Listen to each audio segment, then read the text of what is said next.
Hi, I'm Owen from Panchiko. I'm going to run you through my live rig for our current tour of the US. It's a collection of odd bits and bobs. Got a table of toys, as people call them. They're not toys to me. I'm currently not using an amp at the moment. So we've experimented with just DIing, direct import of my guitar, to just be quite lightweight. So I'd have to haul an amp around as well, which has been working quite well. I'm pretty standard with the guitar, pretty standard. I've just got a Japanese limited edition Telecaster. Got to say, I was probably more into the colour than the guitar. I'm a bit like that. So yes, it's nice. It's got the roasted maple neck and the satin finish. I quite like the matte finish, and it's a custom design. It's a bit twangy. I just mainly play chords on this really, and we're doing the classic tape down the selector switch so there's no accidental flipping up and changing the pickups and stuff. I guess I got it set up in a way that at least the pedal here down here does a reasonable job of responding to how I play. So if I play a bit softer, it drives it a bit less. Play a bit harder, it will have some sort of drive going through it. Not like an amp really, but it does a really pretty good simulation of it. So there's some dynamics, I guess. If I play soft, it can sound like a little bit dirt, but it hasn't got that like full-on overdrive and distortion. And if I thrash it, not that I thrash it, but if I play a bit more full-on, then yeah, it'll just drive it a little bit more, give it a bit more bite and stuff, so I feel like it's responsive to the playing, which is good. Classic EAD, GBE, and I don't change any tunings, just stick with those, because we just do kind of simple pop songs really, and stuff like that. I think we're D'Addario's on this. I think it's 10s gauge on this. They're not too heavy, but pretty standard stuff. Yeah, and we just go for either just D'Addario's every time. I think these are the standard ones. I've been breaking a few strings though due to the bridge here. It's been fun snapping strings, but I've been fortuitous that they've broken sound check and on the last song in the last, say, chorus build up or whatever. So I've been very fortuitous. Probably ruined my gig tonight by saying that. And then they'll break then. But yeah, this has been doing me good, this guitar, and yeah, I've been enjoying it. It's done me well. My guitar, I don't have an amp, so my pedalboard's the next thing, straight into the PA. So yeah, I've got the tuner set up. Can't quite remember how I made this, but what I quite like is the idea of parallel effects change. So I got this lovely Old Blood Noise Endeavours. Really like their stuff and all the stuff they produce. So it's a 3-channel, it's got 2 channels and a clean channel. So I've got, I think what I'm doing is I'm going through the compressor with the guitar, then that's going to the clean channel, compressing it, and then that's going into the B channel here, which is this pedal made by a good friend of mine in Derby, England, JSA Effects. So this was made just for me, for my birthday.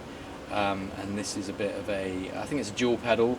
I'm only really using the boost in it, a tiny bit of gain, and then just boosting the signal a bit and blending my clean sound with this slightly boosted sound here.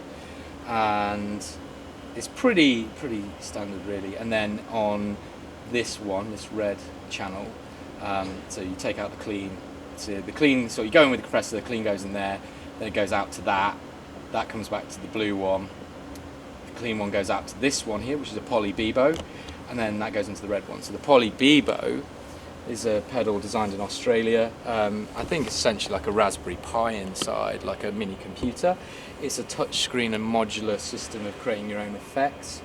I initially bought this because I thought it'd be a one-stop solution to all my pedal needs when we were starting out playing live again. And then I went off on a tangent, shall we say. But this is an interesting pedal. It's got a lot of, you can do convolution reverbs. It's got a lot of digital effects in it, and the idea is you can do your own routing, and it's all nodal based, I guess, like a lot of various computer programs. It's similar to I don't know, if you're using some 3D modeling programs or something like that, you're hooking up your nodes. So yeah, this is a cool pedal that's come out of Australia. It's pink as well, which is nice. What I like about it is it's got some digital versions of some stuff from the modular synthesis world. So there's a company called Mutable Instruments. They made some classic effects and oscillators and all sorts of modules for the modular synth world. And there's digital versions of that because it's open source. So in here you've got versions of classic modules like Clouds, which is a granular module that can do all sorts with it. It can sample your sound, cut it up into little fragments, and you play around the fragments. So essentially that's just doing a couple of granular effects that I sometimes put over the top. It's quite a nice little touch screen. You've got a little patch bay, you can press on it, load your presets, and I only use 2 presets in the set. I've got one that's got some granular delay on it, and one that's this one here that's it's kind of a tremolo, but I put onset detectors and envelope followers because I like the idea of an effect following your playing rather than tap tempoing, because that's all good and stuff, but I just love the idea of I can play and it detects the notes and does a good job of working out how many times it should repeat just based on what I'm playing. It just leaves me to just play rather than think of tapping stuff. So I have 2 main presets on that. So the red one, Polybebo, granular effects. Blue one's a boost. Green's my clean signal, but it's being driven a little bit by the compressor. Then this signal blender here goes out to the Fairfield Circuitry Shallow Waters, which is a pedal I adore. Some people describe it as the instant and motion pedal. It's essentially a modulation pedal, but it sort of creates little woozy undulations, and it doesn't sound. It's subtle and random, and it's a really beautiful pedal. Some people name it like the Instant Boards of Canada pedal. If you say you plug it into a synth, it can make stuff sound really cool, like you're emulating the effect of recording onto tape, but it's not quite like tape, and it gives this like woozy, slight seasickness sound to it, but it's not too much. It's a really beautiful pedal. So that goes on the end, and that's my modulation at the end of it. So I probably have not followed the rules of putting a board together, but I love the idea of parallel processing. I like the idea of 3 sounds going on top of each other, sometimes 2 sounds doubling up sounds before they go out. So yeah, I've got my compression. I put my compression first. Sometimes I mess about with that in the middle of the chain, but I put it first in this time. Then I've got boost as well, and then these granular effects here, and then at the end of it, it's being modulated by this beautiful pedal. Their stuff's great. I love the Fairfield Circuitry stuff. And then all of that eventually goes into the Walrus Audio ACS1 amp simulator. So, we thought, I don't want to lug around amps all the time, so we gave it a go, and I think it sounds really, really good. It's a really great pedal, and you can drive it a little bit, and you can save your presets, and it's only got like 3 amp models in it, like Vox, Fender, and Marshall, but just classic amp sounds. So it's a really versatile pedal, and it's done me really well on this tour, and I think it's a great little piece of kit. So been really enjoying that at the moment. Yeah, I like gadgets.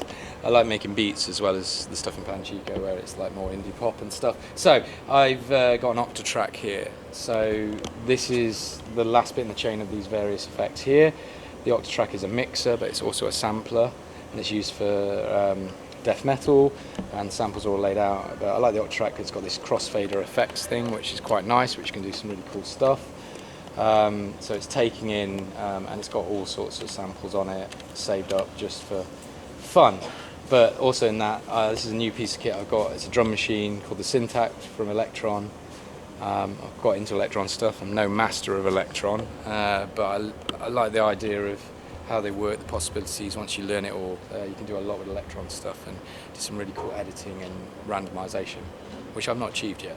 On this is mainly like even though it's a drum synth, I'm using it for some synth parts, and I'm using it for like sound effects and stuff. What I like about it is it's a mixture of analog and FM synthesis. So there's some nice analog sounds in there. Once it warms up, you can do a keyboard or a nice kick drum. So in this case, I'm using it for some keyboard analog sounds, and I've got some FM synthesis kind of sounds that are just more digital. FM synthesis can be quite cool. It can sound a lot like, say, what I'd call in the UK a Sega Mega Drive, but over here it was called a Sega Genesis. You can sometimes make kind of chiptune sounds as well with that, but I'm using it mainly for sound effects and stuff like that. So it's like special effects and some synth stuff. This isn't being used at the moment. This is a Micro Freak, but the idea was that would go with this for some beats. But on this tour, I'm not really playing any beats back on this. So this got taken out of the equation because it was a bit hissy and didn't really need to use it. But it's there to be used in the future. So the other two things we have here is our vocal mic hooked up to a Behringer mixer that's just boosting this microphone a little bit, and I'm going for this pedal, the Hologram Microcosm, which is a granular effects pedal again, like a delay pedal. This is another pedal that, putting a thing through it, it tends to sound really beautiful, and it adds like randomness and glitchiness to it. I use it predominantly for like vocal effects, just kind of spooky stuff. Like in Soundcheck, they're saying, oh, you sound like a ghost. It's kind of those ghost effects. So it chops up your vocals and it repitches them and layers them over. So it just makes this awesome big bit of sound. So that's used sparingly during the set, like for like big climaxes at the end of songs, and a few bits just to do some nice like heavenly vocals if I'm up to it on the day. Original design, it's a pedalboard, so the flight case is a pedalboard. It's all velcroed up and everything's got velcro on it, and it's very hard to get off now because I've overdone it on the velcro, so it's super strong. But the idea is this could be taken out. I've got a flight case that can travel, you know, things don't get beat up. I could swap something out and put other things in within this little space. So it's a little bit like I don't know if you ever played the game Resident Evil 4. It's like filling out the little inventory thing in that bit a bit. So this is the current setup really, it's just these three here. Samples and mixer, synth and special effects, and then this is like granular, ghostly vocals. Should we say shoegaze vocals maybe, for that one on there, and then a little mix here just to boost the mic really, and that's it. So thanks for checking out my gear. I'm Owain from Panchiko. We're on a couple of socials like Instagram, we've got a bit of a TikTok, but mainly Instagram's the one where you might like, if you DM us, we've got a good chance of maybe responding once in a while. And we mainly have Bandcamp for say merch and CDs and vinyl at the moment. So if you want to look at what we're doing, check the Instagram out, look at the TikTok, and if you'd like some merch or download the music and stuff, go to Bandcamp. Cheers, thank you.